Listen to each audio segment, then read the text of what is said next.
Hello বন্ধুরা, আজকে নিয়ে আসলাম ট্যাংরা মাছ দিয়ে করলা এবং আলুর ঝোল। এর জন্য আমি মাছগুলো হলুদ মরিচ লবণ দিয়ে মেখে নিব। তারপর আমি কড়াইয়ে তেল দিয়ে দিব। তেল গরম হলে আমি মাছগুলো ভেজে নিব। মাছগুলো দিয়ে দিলাম। আমার মাছগুলো ভাজা শেষ। এবার আমি মাছগুলো উঠিয়ে নিব।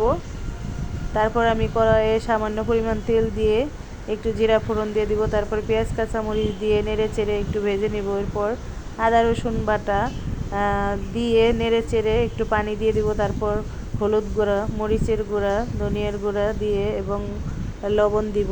লবণ দিয়ে নেড়ে চেড়ে আমি করলা এবং আলু দিয়ে দিব। করলা এবং আলু দিয়ে দিলাম। নেড়ে চেড়ে ঢাকনা দিয়ে ঢেকে দিব। একটু পর পর ঢাকনা খুলে নেড়ে দিব। দেখুন আমার করলা এবং আলু কষানো শেষ। এবার আমি পানি দিয়ে দিব পরিমাণ মতো, যাতে আলুগুলো সিদ্ধ হয়। পানি দিয়ে ঢাকনা দিয়ে ঢেকে দিলাম। তারপর আমি ঢাকনা খুলে এবার আমি মাছগুলো দিয়ে দিলাম। মাছগুলো দিয়ে নেড়ে চেড়ে ঢাকনা দিয়ে ঢেকে দেব। ধনিয়া পাতা দিয়ে দিলাম। এখন আমার রান্না শেষ।